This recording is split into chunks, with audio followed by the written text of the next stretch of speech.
Hello everyone, welcome you all in EduGrown classes. Myself रोशनी गौतम. आज हम chapter 8 करेंगे controlling. हमने स्टाफिंग एंड डायरेक्टिंग कर लिया है.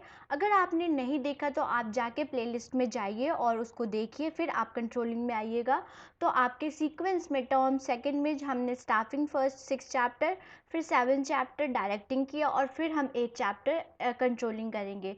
तो ऐसे सीक्वेंस में चलेंगे तो आपको अच्छे से होगा. तो आपने नहीं देखा तो आप जाके देखिए और फिर कंट्रोलिंग पे आइएगा, ठीक है. तो और अगर कुछ भी प्रॉब्लम है तो आप हमारे कमेंट सेक्शन पे लिख सकते हैं और हम नोट्स अवेलेबल कराते हैं. अगर आपने टेलीग्राम नहीं ज्वाइन किया है तो टेलीग्राम ज्वाइन कर लिए, एड्यूग्रोन क्लास 12th. एंड अगर आपने इस चैनल को, आप नए हैं तो इस चैनल को सब्सक्राइब कर दीजिए, बेल आइकन दबा दीजिए और इस वीडियो को लाइक कर दीजिएगा. ओके. तो आज हम चैप्टर 8 करेंगे, डैट इज़ कंट्रोलिंग. कंट्रोलिंग का आपको एक हम नेगेटिव पॉइंट से देखते हैं कि अच्छा किस पे कंट्रोल करना, बट यहाँ पे हम पॉजिटिव वे से लेके चलेंगे कि हेल्दी एक एनवायरनमेंट या एक ऑर्गेनाइजेशनल में अगर कंट्रोलिंग करते हैं तो पॉजिटिव कंट्रोलिंग करना चाहिए, ताकि जो ऑर्गेनाइजेशनल गोल है वो अचीव हो. लोग जो एम्प्लॉयज़ हैं वर्क कर रहे हैं तो वो एम्प्लॉयज़ वर्क करें कंट्रोलिंग के. तो वन बाय वन स्लाइड करेंगे और फिर देखेंगे और मैं आपको बिल्कुल लेमैन लैंग्वेज से समझाऊंगी. ओके. तो चलिए स्टार्ट करते हैं. जो कि आपने function of management and management circle में हमने पढ़ा था कि एक सर्कल होता है, जैसे प्लानिंग करते हैं हम.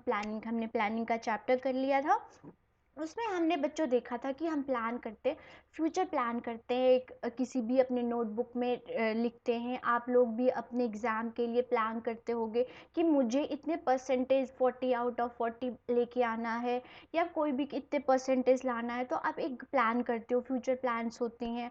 फिर उसको ऑर्गेनाइज करते हो. प्लानिंग करने के बाद ऑर्गेनाइजिंग का चैप्टर भी हमने पढ़ा था. और फिर जैसे कि कमांडिंग भी होती है, कोऑर्डिनेशन भी हमने चैप्टर पढ़ा. कंट्रोलिंग आ गया.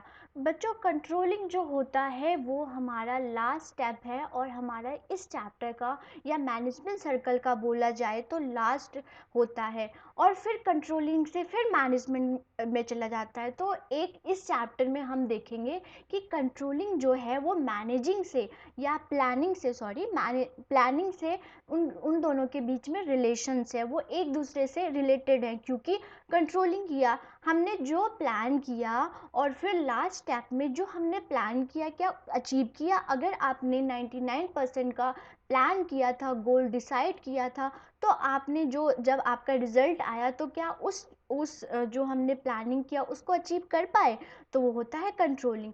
और अगर अगर मान लीजिए अगर कंट्रोलिंग करने के बाद या अपना गोल्स जो आपने डिसाइड किया था वो नहीं आया, तो हम उसमें डिफरेंस देखते हैं कि क्या कोई प्रॉब्लम रह गई थी, वो प्रॉब्लम्स क्या है. तो नेक्स्ट जो भी टर्म होगा, जैसे आपने मान लीजिए टर्म फर्स्ट में आपने प्लानिंग किया था और जब हमारा रिजल्ट आया तो हमने जो डिसाइड किया था वो परसेंटेज नहीं आया. तो अब टर्म टू में क्या करना है, टर्म वन में जो भी मिस्टेक्स किए थे उस टर्म टू में उस चीज़ को मिस्टेक दोबारा नहीं करना और उस मिस्टेक को हटाने के लिए हम फिर से प्लानिंग करेंगे. तो कंट्रोलिंग और प्लानिंग, प्लानिंग एंड कंट्रोलिंग दोनों इंटर रिलेटेड हैं. ओके. तो वन बाय वन देखते हैं. फर्स्टली हम इस स्लाइड पे देखेंगे कि प्लानिंग एंड कंट्रोलिंग में क्या डिफरेंस है और वो दोनों कैसे इंटर रिलेटेड है. चलिए देखते हैं. Planning and controlling, 1 minute. देखिए, प्लानिंग जो कि हम प्लान करते हैं फ्यूचर प्लान के लिए, और कंट्रोलिंग हम उसको, उस गोल को हमने वो एक्शन जो किया था, हमने क्या स्टाफिंग में, और स्टाफिंग से स्टार्ट होता है कि हमने जो प्लानिंग की थी वो एक्शन में लाने के लिए स्टाफिंग होती है. फिर डायरेक्टिंग, उसको डायरेक्शन दिया जाता है कि आप इस वे से करो, इससे करो, ऐसे इम्प्रूव करो. अगर आपने नहीं देखा तो आप जाके देखिए, फिर आपको अच्छे से समझ आएगा. ओके बच्चों. तो देखिए, प्लानिंग किया, प्लानिंग कंट्रोलिंग में वो जो हमने गोल डिसाइड किया था क्या उसको हमने अचीव किया. हमने 99% किया था, क्या हमने 99% अचीव किया है. अगर हमने 95% किया तो ये 4% का क्या डिफरेंस रह गया, उसको हम देखेंगे. और नेक्स्ट टर्म में या नेक्स्ट टाइम जो ऑर्गेनाइजेशनल है या फिर आप लोग हो, उस चीज़ को दोबारा रिपीट नहीं करोगे. तो ये है planning and controlling. Are interrelated, दोनों एक दूसरे से जुड़े हुए हैं। कैसे? प्लानिंग सेट अ गोल, हम फ्यूचर प्लान्स करते हैं, जो कि हमने प्लानिंग चैप्टर में पढ़ा था, मैंने पढ़ाया था। फॉर द ऑर्गेनाइजेशन, मान लीजिए ऑर्गेनाइजेशन, क्योंकि हम बिजनेसमैन है तो बिजनेसमैन ऑर्गेनाइजेशन में प्लानिंग करता है, और जो उसने प्लान्स किया था, उसने जो टारगेट्स बनाए थे, क्या उसने अचीव किया? तो प्लानिंग है सेट ऑफ गोल्स और सेट ऑफ ऑब्जेक्टिव जो हम करते हैं। अब देखिए, कंट्रोलिंग क्या है? अंश्योर देयर अकम्प्लिशमेंट, कि हमने जो डिसाइड किया था, जो हमने गोल डिसाइड किया था, उसको हमने अचीव किया है। Planning decide the control process, पूरे प्रोसेस को हम डिसाइड करते हैं जब, उसको हम प्लानिंग बोलते हैं। And controlling provide sound base of planning, और नॉर्मली जो एक्चुअल में, जो रियलिटी में जब अचीव कर लेते हैं, जब हम एक्शन कर लेते हैं, दैट इज कंट्रोलिंग। ओके बच्चों, in reality planning and controlling are both dependent. So अगर आपको कोई क्वेश्चन पूछ लेता है कि क्या प्लानिंग और कंट्रोलिंग इंटर रिलेटेड है, तो आपने आंसर देना है यस, क्योंकि हम प्लानिंग में सेट करते हैं गोल्स और ऑब्जेक्टिव को, और कंट्रोलिंग में रियलिटी में हमने जो गोल और हमने जो ऑब्जेक्टिव सोचा था, उसको हमने अचीव किया। अगर अचीव नहीं किया, तो नेक्स्ट टर्म जब हम प्लान करेंगे, तो उसको हम देखेंगे कि हमारी क्या प्रॉब्लम थी, और उसको हम दोबारा दोहराएंगे नहीं। ओके, तो ये आप बच्चों ने भी डिसाइड करना है, और एक ऑर्गेनाइजेशन में ये देखते हैं। ठीक है, चलिए। सो आपने याद रखना, planning and controlling both are interrelated and both are interdependent with each other. Okay, चलिए, अब हम चैप्टर में आ गए। तो बच्चों, हम इसमें देखेंगे कि क्या मीनिंग है एंड क्या डेफिनेशंस हैं। तो आपने ये डेफिनेशंस एंड ये मीनिंग लिख के आना है। ओके, तो मीनिंग एंड डेफिनेशन है। तो कंट्रोलिंग इन्वॉल्व क्या होता है? Comparison. It is a very important word, इसको याद रखिएगा। क्यों कंपैरिजन बोला गया है? Actual performance with the plan performance. ये कंपेयर करता है कि हमने जो प्लानिंग किया था, क्या वो रियलिटी में अचीव हुआ है या नहीं हुआ। तो मीनिंग क्या हो गया कंट्रोलिंग का? जो जो एक कंपैरिजन करता है, जो हमने डिसाइड किया था, क्या हमने वो अचीव किया है। Then if there is any difference, मैंने आपको बताया था 99 डिसाइड किया था, 95 हमने अचीव किया, तो 4% का जो डेविएशन आया, क्यों आया? डेविएशन आ गया।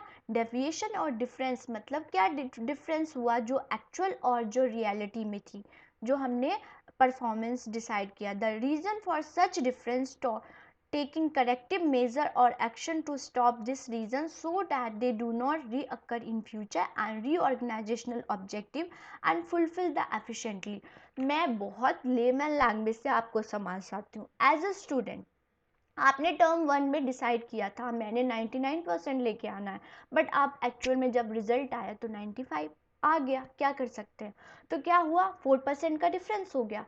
तो आपने जो मिस्टेक्स किए थे, क्या क्वेश्चन आंसर सॉल्व नहीं किए, क्या मॉक टेस्ट सॉल्व नहीं किया था, क्या हमने बहुत सारे क्वेश्चंस नहीं, हमने रिवीजन नहीं किया, तो इन सब को हम देखेंगे, एनालाइज करेंगे, क्या हमने नहीं किया, जो टर्म 2 में वो रिपीट नहीं करना। वो चीज़ जो हमने मॉक टेस्ट या फिर हमने क्वेश्चन आंसर सॉल्व नहीं किया था, हमने कोई भी क्वेश्चन को एनालाइज नहीं किया था, वो हम टर्म 2 में फिर से हम दोहराएंगे नहीं, और हम 99% अचीव करके लाएंगे। That is controlling. और ये चीज़, सेम चीज़ जो हम एक्चुअल में, जो हम रियलिटी में हम देखते हैं। मान लीजिए आपकी मम्मा ने सोचा होगा हमने इस महीने 3000 ही खर्च करना है, बट खर्च हो जाता है 5000, 2000 ज़्यादा खर्च हो गया। तो जो नेक्स्ट मंथ आएगा, वो देखेंगे कि क्या हमने ज़्यादा एक्सपेंडिचर किस चीज़ में कर लिया था, जो कि हम नेक्स्ट जब हमारा मंथ आएगा, उसमें हमने ये जो फालतू के खर्चे हैं वो नहीं करना। हमने 3000 डिसाइड किया था, तो हम 3000 की ही एक्सपेंडिचर करेंगे। वही रेवेन्यू कॉस्ट हो गया, इसमें हम नॉर्मल में आपके मार्क्स हो गया एज ए स्टूडेंट्स, और ऑर्गेनाइजेशनल में वो कॉस्ट एंड रेवेन्यू देखते हैं कि प्रोडक्शन कॉस्ट हम कितना लगा, अगर ज़्यादा लग गया तो क्यों लग गया, उसकी प्रोडक्टिविटी क्यों नहीं आई इतनी, फिजिकल और ह्यूमन जो हमारे कैपिटल थे, ये क्यों आया, कैसे आया, इन सबको एनालाइज करना, और फ्यूचर में इसको रिपीट नहीं करना। ठीक है, ज़्यादा हम इस पर डिस्कस नहीं करते हैं और देखते हैं। अब आ गया सेकंड टॉपिक हमारा, इम्पोर्टेंस, फीचर्स, स्टेप्स सारे देखेंगे। बहुत छोटा चैप्टर है, बहुत जल्दी कंप्लीट हो जाएगा, तो अच्छे से आप देखिए और जो मेन पॉइंट्स बता रही हूँ उसको कॉपी पे ज़रूर लिखते जाइए, ताकि जब आप रिवीजन या चैप्टर पढ़ेंगे और आपको नोट्स के लिए आप हमारे टेलीग्राम चैनल को ज्वाइन कर लीजिए। जैसे ही क्लास ख़त्म हो वैसे ही पहले टेलीग्राम चैनल प्ले स्टोर से डाउनलोड करना है, देन क्या आपने सर्च करना है एड्यूग्रोन क्लास 12 एंड देन जाके के, अगर आपके छोटे भाई बहन है तो वो भी, उनके भी लिए 9, 10th, 11, 12th के सबके हमारे अलग अलग चैनल है, क्योंकि आप बच्चों को परेशानी ना हो। ठीक है, तो चलिए ज़्यादा वेस्ट नहीं करते, हम देखते हैं कि इम्पोर्टेंस क्या है।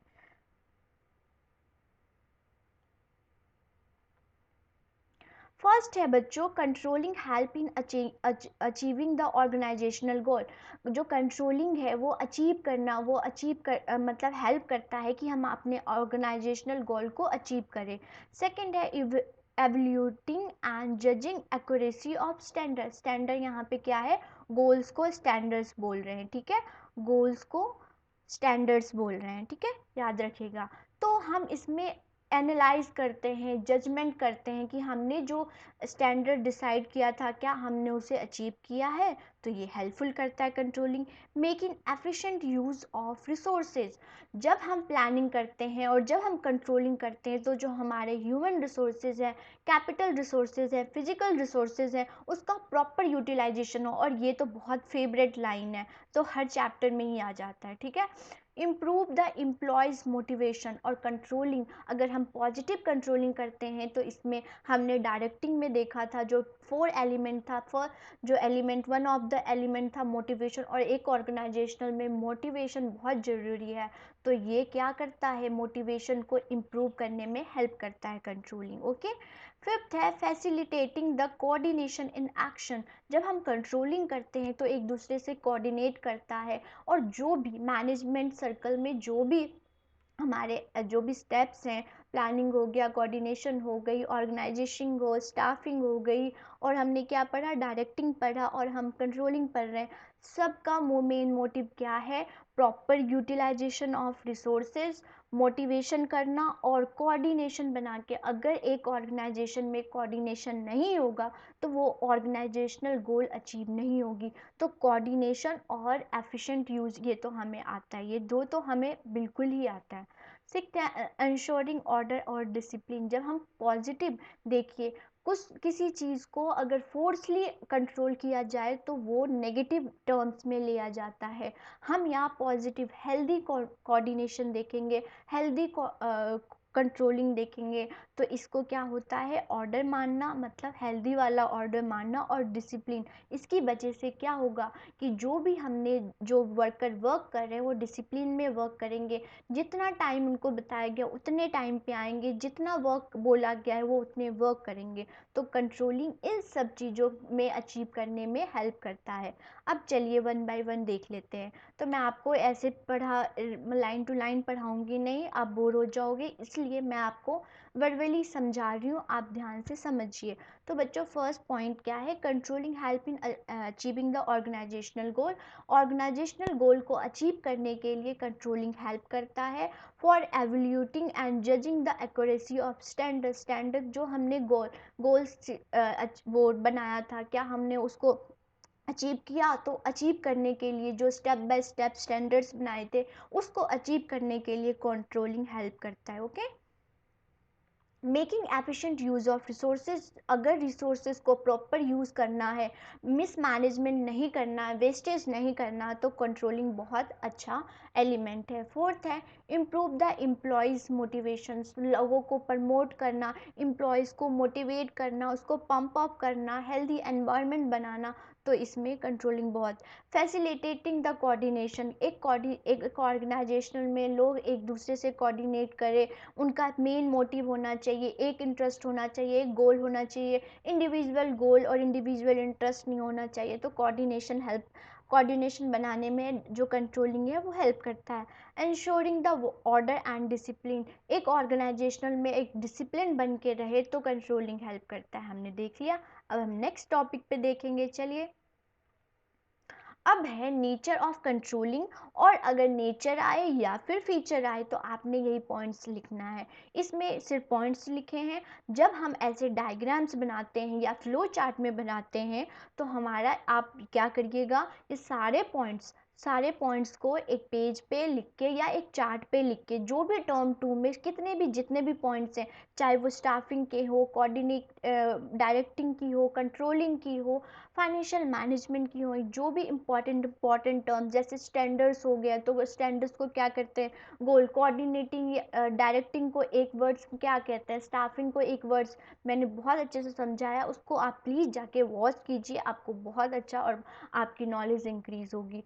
तो ये सब चीज़ें क्या करना बच्चों, आप अपने एक चार्ट में लिख के और आप जहाँ पढ़ते हो उसको टेबल के सामने लगा देना है, ताकि आप आते जाते चलोगे तो ये सारे पॉइंट्स आपको याद रहेंगे, और ये सारे फैमिलियर पॉइंट्स हैं, आपको आते हैं। तो गोल ओरिएंटेड होता है, आगे जाके देंगे। परवेसिव, चलिए आप कमेंट सेक्शन में लिखिए परवेसिव क्या होता है। कॉन्टिन्यूस, ये हम पढ़ते आ रहे हैं। कंट्रोलिंग इज लुकिंग बैक, ये एक नया है, हम आगे जाके देखेंगे। कंट्रोलिंग इज फॉरवर्ड बैक, और ये आपको क्वेश्चंस भी पूछ सकता है, जो कंट्रोलिंग है लुकिंग बैक क्यों है, और कंट्रोलिंग है फॉरवर्ड लुकिंग क्यों है, बैकवर्ड लुकिंग क्यों है, फॉरवर्ड लुकिंग क्यों है, ये बहुत इंपॉर्टेंट है, तो आप याद करिएगा। इसको मैं आगे स्लाइड्स पे याद कराऊंगी। डिपेंड्स ऑन प्लानिंग, मैंने क्या बताया था, प्लानिंग एंड कंट्रोलिंग दोनों क्या है, इंटर रिलेटेड है।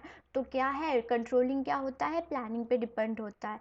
एक्शन ओरिएंटेड, हम जो प्लानिंग करते हैं वो हम ऑब्जेक्टिव सेट्स, ऑब्जेक्टिव एक रिटर्न फॉर्म में हम सेट करते हैं, उसको एक्शन में रियलिटी में लाने के लिए कौन सा एलिमेंट है, कंट्रोलिंग है।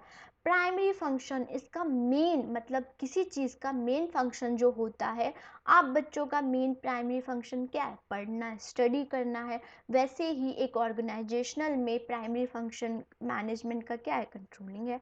चलिए वन बाय वन देखते हैं। चलिए फिर देखते हैं। देखिए सारे जो पॉइंट्स हैं वो फैमिलियर हैं, आपको आपको सब पता है। Goal oriented, controlling is directed toward accomplish of organisational goal, goal को अचीव करने के लिए क्या होता है, कंट्रोलिंग होता है। परवेसिव क्या होता है बच्चों की, ये इन जनरल मतलब एक चीज़ों के लिए यूज़ नहीं किया जाता है, ओवरऑल यूज़ किया जाता है एज अ होल। जब हम देखते हैं तो हम उसको परवेसिव बोलते हैं, जो कि हम फर्स्ट चैप्टर से ही देखते आ रहे हैं।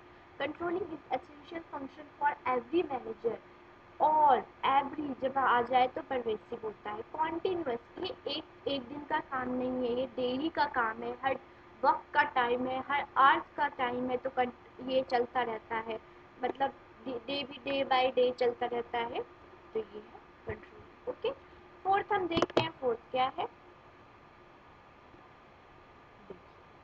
फोर्थ है कंट्रोलिंग इज लुकिंग बैक, ये बहुत इंपॉर्टेंट है, इसको हम स्टार मार्क कर लेते हैं। Controlling involve measurement of actual performance, जो हमने डिसाइड किया था कॉपी में, जो आपने लिखा था 99%, it comparison with the desire performance, जब आपका रिजल्ट अचीव हुआ। It is a process of checking the verification, ये क्या होता है, कंट्रोलिंग क्या है, जो हमने डिसाइड किया था क्या एक्चुअली में वो अचीव किया है, जो रियलिटी में अचीव किया है वो है।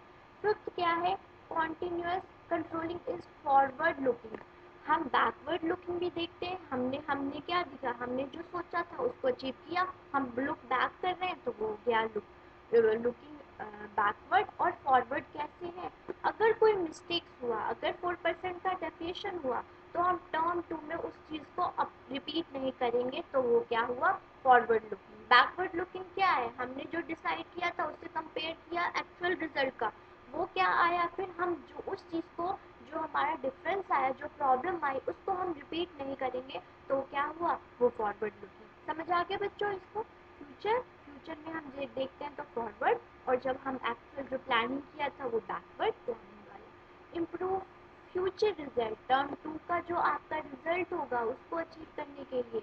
Experience gain in the past, okay, experience, आपने क्या मिस्टेक किया उस चीज़ को।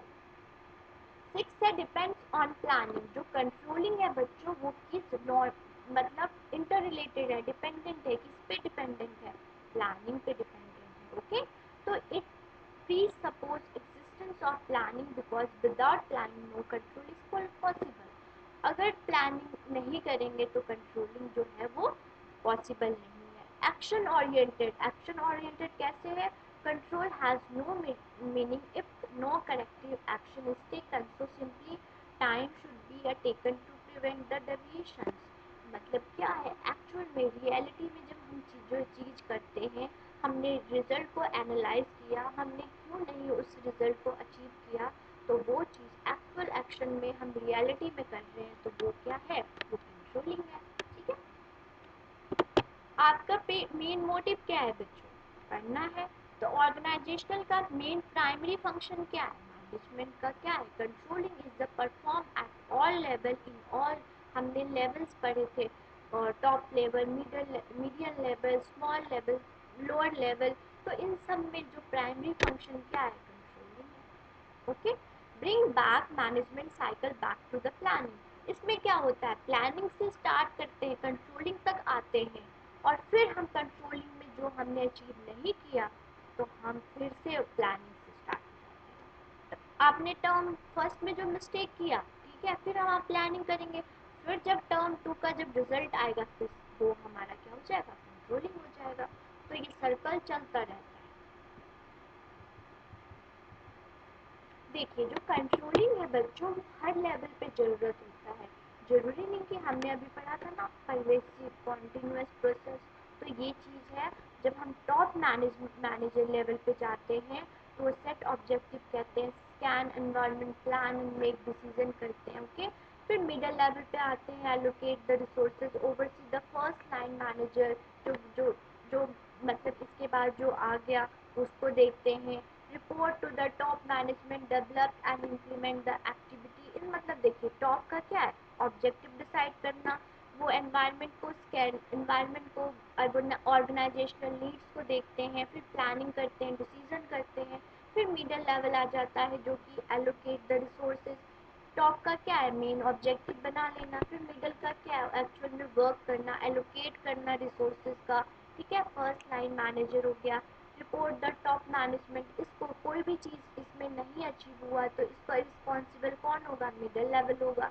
Develop and implement the activities, कुछ भी अचीव नहीं हुआ, जो ऑर्गेनाइजेशनल गोल है वो अचीव नहीं हुआ, तो उसको क्या करता है? Middle level. मिडल का बहुत बड़ा रोल होता है। ठीक है, तो first line manager coordinate activities, supervise employees, report in the middle manager, involve day to day। जो फर्स्ट लाइन मैनेजर हम यहाँ पे देखते हैं, तो उसका क्या रोल होता है? ये देखिए, कोऑर्डिनेट करता है सारे एम्प्लॉयज़, जो ऑर्गेनाइजेशनल में जो एम्प्लॉयज़ है उसको उसको कोऑर्डिनेट करना, सुपरवाइज करना। मिडल, जो मिडल में होते हैं उनको उनको रिपोर्ट करना, इन्वॉल्व डे टू डे। और मेन जो मेन फंक्शन होता है, कौन कर रहा है? ये फर्स्ट। इन्होंने तो ऑब्जेक्टिव बना लिया, इन्होंने उसको बता दिया, मेन वर्क कौन कर रहे हैं? First line manager. तो ये थोड़ा सा था, आप देख लीजिए। अब हम रिलेशनशिप देखेंगे, जो कि बहुत इम्पोर्टेंट है इस चैप्टर में। फीचर्स हमने देख लिया, नीचे इम्पोर्टेंस देख लिया, ये बहुत इम्पोर्टेंट है और ये क्वेश्चन आएगा ही। बट मैं वैसे भी आपको इम्पोर्टेंट क्वेश्चंस लेके आऊँगी, तो हमारे चैनल पे आप हमारे चैनल पर आप बने रहिए, आपको सब कुछ यहाँ प्रोवाइड किया जाएगा। तो अब हम रिलेशनशिप देखेंगे कि इसमें क्या है, इसमें क्या है, रिलेशन इंटररिलेटेड क्यों है, डिपेंडेंट क्यों है, ये चीज़ देखेंगे। ठीक है, तो फर्स्ट क्या है? Planning is a prerequisite for controlling. जो कंट्रोलिंग है वो क्या है? प्लानिंग का ही भाई है। प्लानिंग कंट्रोलिंग एक दूसरे से इंटर रिलेटेड है। ठीक है, सेकंड क्या है? Planning is a meaningless without controlling. Planning का कोई कोई अस्तित्व नहीं है कंट्रोलिंग के बिना। ओके, थर्ड है effectiveness of planning can be measured with the help of controlling. कोई भी इफेक्टिवनेस, एक ऑर्गेनाइजेशनल गोल को इफिशिएंटली इफेक्टिवली मैनेज करने के लिए कंट्रोलिंग बहुत इंपॉर्टेंट फैक्टर है। Planning is a looking head and looking forward. जो कंट्रोलिंग है जो क्या है? वो हम प्लान को देखते हैं, जो हमने डिसाइड किया था, प्लानिंग किया था, क्या वो अचीव हुआ, और फिर जब हम रिजल्ट को एनालाइज करते हैं, तो प्लानिंग और जो रिजल्ट में डिफरेंस था, ये क्या है? कंट्रोलिंग है। इस वजह से इंटर रिलेटेड है। अब वन बाय वन हम इसको डिटेल में स्टडी कर लेते हैं। ठीक है, तो चलिए, फर्स्ट पॉइंट क्या है? देखिए first point, planning is a pre requesting for controlling. क्या है? Plan provide the standard for controlling. Standard provide कराता है, सेट ऑफ ऑब्जेक्टिव प्रोवाइड कराता है। Without planning controlling is blind. Controlling का कोई अस्तित्व ही नहीं है। If the standard are not set in advance, manager have nothing to control. अगर आपने डिसाइड ही नहीं किया तो क्या आप एनालाइज करोगे? आपने ये डिसाइड, ये आपने गोल सेट ही नहीं किया कि आपने 99% अचीव करना है, तो जो भी रिजल्ट आएगा उससे आप खुश होगे। तो मैनेजमेंट, अगर एफिशिएंटली रिसोर्सेज को मैनेज करना है, इफेक्टिवली रिसोर्सेज को मैनेज करना है, तो क्या है, प्लानिंग बहुत ज़रूरी है। और कंट्रोलिंग को करने के लिए प्लानिंग बहुत एक मेन, प्राइमरी हमने पढ़ा था, प्राइमरी क्या होता है, इम्पॉर्टेंट फंक्शन होता है। कंट्रोलिंग का क्या है, प्लानिंग बहुत इम्पॉर्टेंट पार्ट है, ठीक है। Planning is a meaningless without the controlling. अगर कंट्रोलिंग नहीं होगा, जब हम रिजल्ट ही नहीं देखेंगे, रिजल्ट को कंपैरिजन ही नहीं करेंगे, तो प्लानिंग का भी अस्तित्व नहीं है। देखिए, प्लानिंग के बिना कंट्रोलिंग नहीं, कंट्रोलिंग के बिना प्लानिंग। ओके, ये आप सिंपल टर्म्स में याद रखिए। थर्ड क्या है बच्चों, effectiveness of planning can be measured with the help of. अगर हमें प्लानिंग का इफेक्टिवनेस देखना है कि हमने जो प्लानिंग डिसाइड किया था, हमने जो ऑब्जेक्टिव किया है, तो वो क्या रिजल्ट के बाद ही आता है ना। रिजल्ट के बिना क्या करोगे? तो planning and controlling both are interrelated and dependent and both are important with each other. Okay, fourth point देखते हैं।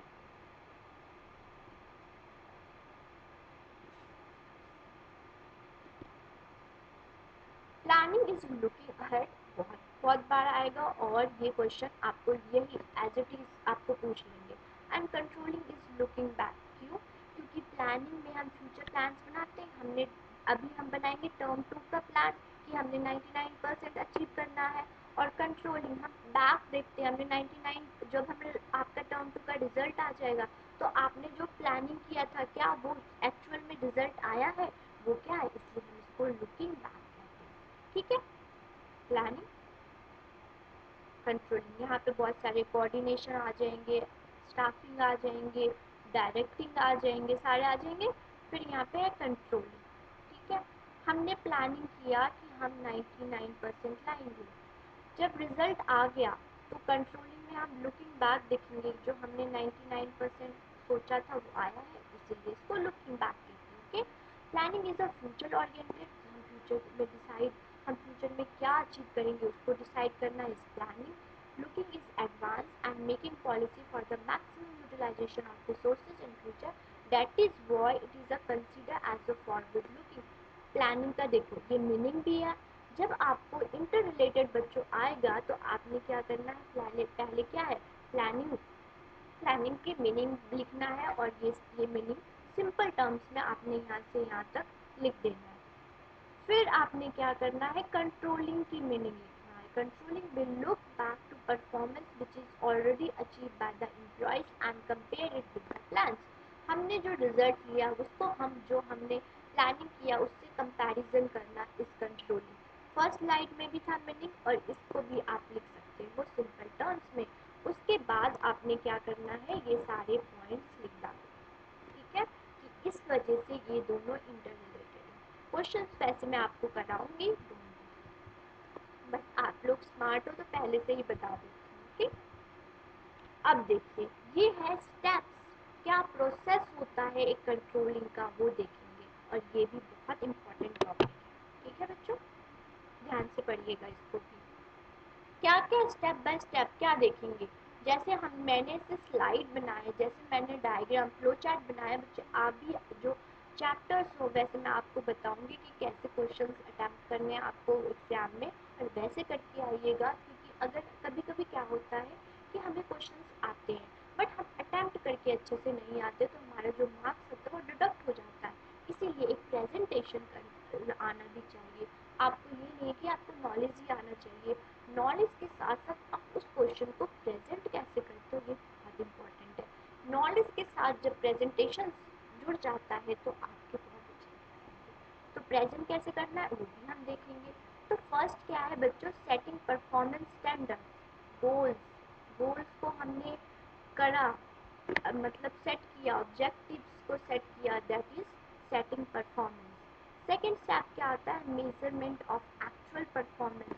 जो है हमने जो डिसाइड किया था गोल्स 99%, उसको मेज़र करना, एक्चुअल परफॉर्मेंस को प्लानिंग के साथ मेज़र करना, कंपैरिजन करना, और ये क्या है, क्वांटिटेटिव टर्म्स में मेज़र करना है। ठीक है, क्वांटिटेटिव टर्म्स, इसकी हम लिमिटेशन लिखी हो जाएगी, बट मैं आपको कंफ्यूज नहीं करूँगी। पहले आपने गोल स्टेप डिसाइड किया, फिर उस चीज़ गोल्स को जब आपका रिजल्ट आया तो उसको हमने देखा, एक्चुअल परफॉर्मेंस से उसको हमने कंपैरिजन किया, कंपैरिजन दिया गया, कंपैरिजन एक्चुअल विद स्टैंडर्ड। जो गोल्स को हमने डिसाइड किया था, जब रिजल्ट आया, इन दोनों को कंपैरिजन करना, दैट इज क्या है, वो है third step. Analyse the definition. 99% हमने डिसाइड किया था, आया 95%, 4% का डेविएशन क्यों आया, फर्स्ट स्लाइड में ही आपको समझाया था। क्या हमने मॉक टेस्ट नहीं किया था, क्या हमने क्वेश्चंस नहीं देखे थे, क्या हमने लिख के नहीं देखा, क्या हमारे फ्लो चार्ट्स में हम प्रेजेंट करके नहीं आए, क्या प्रॉब्लम हो गई कि हमारे स्टैंडर्ड्स को हम अचीव नहीं कर पाए, तो 4% का डेविएशन हुआ। इस सब को एनालाइज करना इस डेविएशन। Taking corrective action. जो टर्म 1 में हमने रिपीट किया, प्रॉब्लम हमें आया, जो हमने मिस्टेक किया टर्म फर्स्ट में, वो हम टर्म 2 में उसको हम रिपीट नहीं करने, वो क्या है। एक बार और फिर से देख लीजिए, गोल को डिसाइड करना, जब रिजल्ट आया उसको हम कंपैरिजन करना कि जो गोल डिसाइड किया था वो रिजल्ट आया, फिर कंपैरिजन हो गया, फिर अगर वो अचीव नहीं हुआ तो उन दोनों में क्या डिफरेंस था, that is analyse the deviation, और फिर उस चीज़ को करेक्ट करना, उस डेविएशन को करेक्ट करना। टर्म फर्स्ट की जो हमने मिस्टेक करी थी वो टर्म सेकंड में रिपीट नहीं करना, that is corrective action analysing. यही है स्टेप बाय स्टेप इस कंट्रोलिंग, जो कि बहुत इंपॉर्टेंट है, आप इसको स्क्रीनशॉट ले लीजिए। चलिए एक बार हम थोड़ा डिटेल में पढ़ लेते हैं। ओके बच्चों, फर्स्ट क्या है, setting performance. Standard are the criteria against which the actual performance should be a measure. जो भी हमने स्टैंडर्ड ऑब्जेक्टिव बनाया था, standard become basis of comparison and the manager insist of following the standard। Mainly आपने क्या रखा है यार, गोल को हमने डिसाइड किया, मेजरमेंट करना, उसको मेजरमेंट करना। Performance should be a measure in the objective. हमने जो ऑब्जेक्टिव डिसाइड की, reliable manner which include personal observation. कैसे कैसे हम मेजर कर सकते हैं, ऑब्जर्व करके एम्प्लॉयज को सिंपल चेकिंग भी कर सकते हैं। Should be measure same in the standard have been establish. जो स्टैंडर्ड एस्टैब्लिश किया था उसको मेजर करना, मेनली गोल को डिसाइड किया, रिजल्ट आ गया, उसको मेजर करना। इतना आपने कंफ्यूज नहीं।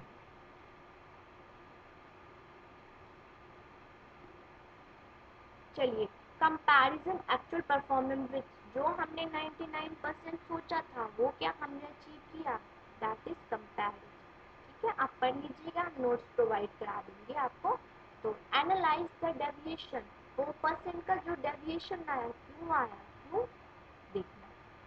Corrective action. उस टर्म फर्स्ट की जो भी हमने मिस्टेक्स की थी, वो मॉक टेस्ट नहीं किया था, क्वेश्चंस, इंपॉर्टेंट क्वेश्चंस नहीं किया था, हमने प्रैक्टिस नहीं किया था लिख के, उन सब को एनालाइज करना और टर्म 2 में रिपीट नहीं करना। आप लोगों को भी बच्चों, आपने जो गोल आप डिसाइड करोगे उस चीज़ को अचीव करने के लिए हमारे चैनल के साथ लगे रहिए, हम आपको प्रोवाइड कराएंगे सब कुछ।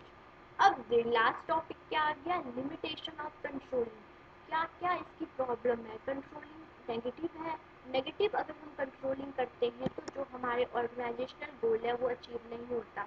तो हमेशा एक हेल्दी एनवायरनमेंट रहना चाहिए, एक पॉजिटिव कंट्रोलिंग होनी चाहिए। एक नहीं कि हमने डिक्टेटरशिप वाला पॉइंट, चाइना मैंने जो कह दिया वो आपने करना है, ठीक है, वो चीज़ नहीं होनी चाहिए, जो कि हमने लीडरशिप में देखा था। अगर आपने नहीं देखा तो उस चैप्टर को जाके वॉच कीजिए, ठीक है। चलिए वन बाय वन लिमिटेशन देख लेते हैं, फिर इस चैप्टर को वाइंड अप करेंगे।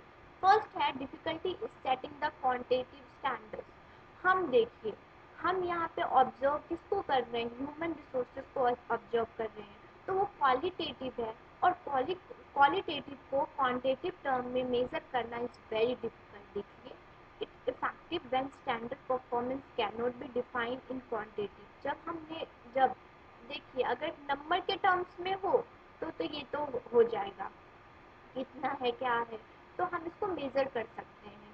बट अगर किसी की ह्यूमन बिहेवियर हो गया, एम्प्लॉयज हो गया, मोरल हो गया, सेटिस्फेक्शन, वो क्वांटिटेटिव टर्म्स में मेजर नहीं हो सकता, क्योंकि ये क्वालिटेटिव टर्म्स हैं। ठीक है, क्वालिटी को हम क्वांटिटी में कैसे मेजर कर सकते हैं, तो फर्स्ट डिफिकल्टी आ जाता है। ठीक है, सेकेंड डिफिकल्टी क्या है, little control on external factor. ये जो है वो कंट्रोल कम करता है एक्सटर्नल फैक्टर, लाइक कैसे, policies, government policy, technological change, competition, इन सब चीज़ों को कंट्रोल करना इज वेरी डिफिकल्ट।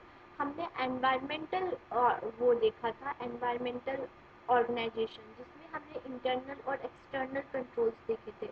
उन चीज़ में क्या हमने पढ़ा था कि इन सब चीज़ों को कंट्रोल करना इज वेरी डिफिकल्ट। जब ये सब चीज़ें, एक्सटर्नल फैक्टर जब हम ऑर्गेनाइजेशनल गोल में आ जाता है, तो इसको चेक करना इज वेरी डिफिकल्ट। तो सेकंड पॉइंट आ गया। थर्ड क्या है बच्चों, देखते हैं। चलिए, रेजिस्टेंस फ्रॉम एम्प्लॉयज, ये कैसे हैं, क्यों, देखिए, control is resisted by the employees as they feel their freedom is restricted. क्यों, क्योंकि उनको, जब हम अगर उनको कंट्रोल करेंगे तो वो सोचेंगे कि हमें हम पे फोर्सली वर्क करा रहा है, नेगेटिव चीज़ों में लेके जाएंगे।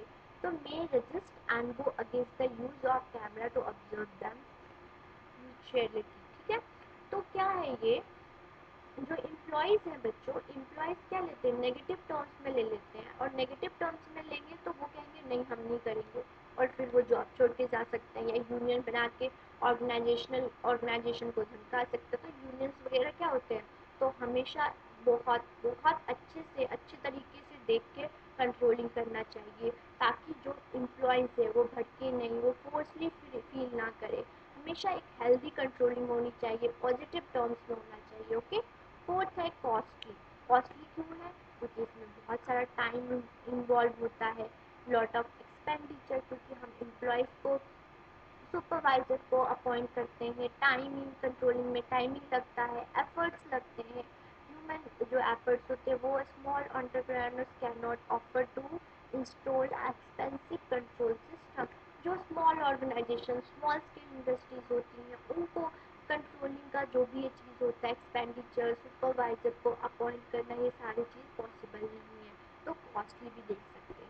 बट एक डिसिप्लिन, एक ऑर्गेनाइजेशनल में डिसिप्लिन होना चाहिए। अगर आपके स्कूल में डिसिप्लिन नहीं होगा तो क्या आप अच्छे से एक एज ए यूनिफॉर्म पहन के जाओगे, नहीं जाओगे, फॉर्मल में चले जाओगे। ठीक है, इनफॉर्मल ड्रेस में चले जाओगे, प्रिंसिपल का डर रहता है आपको, टीचर का डर रहता है, तो आप डिसिप्लिन में रहते हो, डिसिप्लिन में पढ़ते हो, कॉपीज नहीं लेके जाओगे। तो एक ऑर्गेनाइजेशनल, चाहे वो कोई भी ऑर्गेनाइजेशनल हो, एक घर की फैमिली भी क्यों ना, उसमें भी डिसिप्लिन होना चाहिए, और डिसिप्लिन होना बहुत ज़रूरी है। Manager must ensure the cost of installing and operating. तो हम मिनिमम ज़्यादा कंट्रोल क्यों करें, ये है नेगेटिव चीज़, ये है इसकी लिमिटेशन। बट हर चीज़ की एक स्टैंडर्ड होता है, स्टैंडर्ड के बियॉन्ड चीज़ें करोगे तो वो नेगेटिव होगा, तो कॉस्टली होता है। एम्प्लॉयज़ भड़क जाते हैं, बट डिसिप्लिन भी होता है कंट्रोलिंग से। ठीक है, तो मैं साथ साथ नेगेटिव के साथ पॉजिटिव बता रही हूँ, तो आप बिल्कुल ध्यान से सुनिए। लिटिल कंट्रोल, हमारे एक्सटर्नल फैक्टर्स नहीं होते, बट हम एक्सटर्नल फैक्टर को भी एनालाइज कर सकते हैं। अगर कोई गवर्नमेंट पॉलिसीज लगाती है तो उसके अकॉर्डिंग डायनेमिक, एज अ जो ऑर्गेनाइजेशनल है उसको डायनेमिक होना चाहिए, पॉलिसीज के अकॉर्डिंग अपने ऑर्गेनाइजेशनल गोल को चेंज करना चाहिए। है डिफ़िकल्ट, बट जब आप एक बिजनेसमैन हो तो आप भी डायनेमिक होना चाहिए, आपका माइंड शार्प होना चाहिए, आप इंटेलिजेंट होना चाहिए।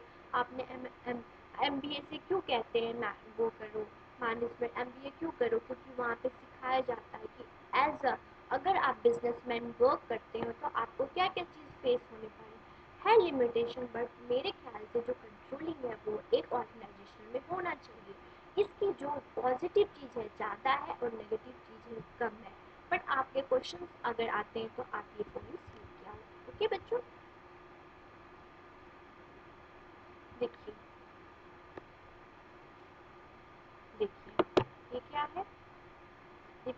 मैंने क्यों दिया? ऐसा चीज़ नहीं होना चाहिए। जो टॉप मैनेजर है वो डिक्टेटर नहीं होना चाहिए, चाइना वाला हाल नहीं होना चाहिए, डेमोक्रेसी होना चाहिए। जो एम्प्लॉयज़ हैं वो भी बोल सके। हमने डायरेक्टिंग चैप्टर जो है ना बच्चे बहुत अच्छा है, बहुत इंटरेस्टिंग है, बहुत अच्छे से पढ़ना उसको, ठीक है, बहुत मज़ा आएगा। इसी के साथ आपकी कंट्रोलिंग जो चैप्टर है वो ख़त्म होता है। तो आशा करती हूँ कि आपको अच्छा लगा होगा, आपको समझ आया होगा। तो बच्चों हमने कंट्रोलिंग देखा, कंट्रोलिंग के मीनिंग देखा, हमने रिलेट किया प्लानिंग से। तो planning and controlling both are interrelated and both are independent with each other. हमने फीचर्स देखे, फीचर्स आए या नेचर्स आए, दोनों एक ही चीज़ है। आप एक ही चीज़ वो पॉइंट्स लिख के आना, ठीक है। इंपॉर्टेंस देखा कि कंट्रोलिंग की क्या इंपॉर्टेंस है, स्टेप बाय स्टेप्स देखना, तो वो देखा हमने। फिर हमने लिमिटेशंस भी देखे, ठीक है। तो एक पॉजिटिव कंट्रोलिंग बहुत अच्छी होनी चाहिए। आप कमेंट सेक्शन में बताइएगा कि कंट्रोलिंग किस वे से हेल्प कर सकती है।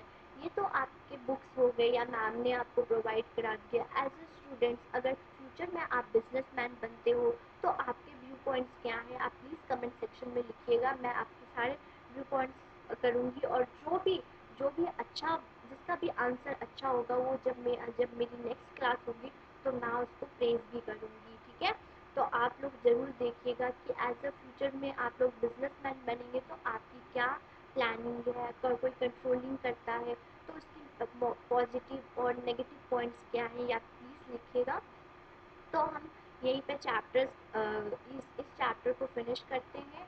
और नोट्स के लिए टेलीग्राम को सब्सक्राइब कर दीजिए। उसका क्या है, एड्यूग्रोन क्लास 12। और अगर आप हमारे चैनल पे नए हैं तो सब्सक्राइब कर दीजिए, बेल आइकन दबा दीजिए कि नेक्स्ट चैप्टर, ये तो चलो इजी था part A, but part be financial market, financial management, ये सारे थोड़े डिफ़िकल्ट हैं। थोड़े से इसके में जो वो है टॉपिक्स हैं या फिर कोई कंसेप्ट है उसको समझाऊंगी बहुत इजी वे से। और शॉर्ट वीडियोस भी, 1 मिनट वीडियोस भी लेके आऊँगी जिसमें आपको सिर्फ कंसेप्ट पढ़ाऊँगी। तो उसके लिए क्या करना पड़ेगा, आपको सब्सक्राइब करना पड़ेगा। तो सब्सक्राइब कर दीजिए, नोट्स के लिए टेलीग्राम ज्वाइन कर लीजिए। Okay, thank you. पढ़ते रहिए। टर्म 2 में आपने अच्छे मार्क्स लेके आना। जो आप प्लान करोगे कंट्रोलिंग में उसको अचीव करके आना। हमने अभी पढ़ा, ओके। तो good luck, all the best.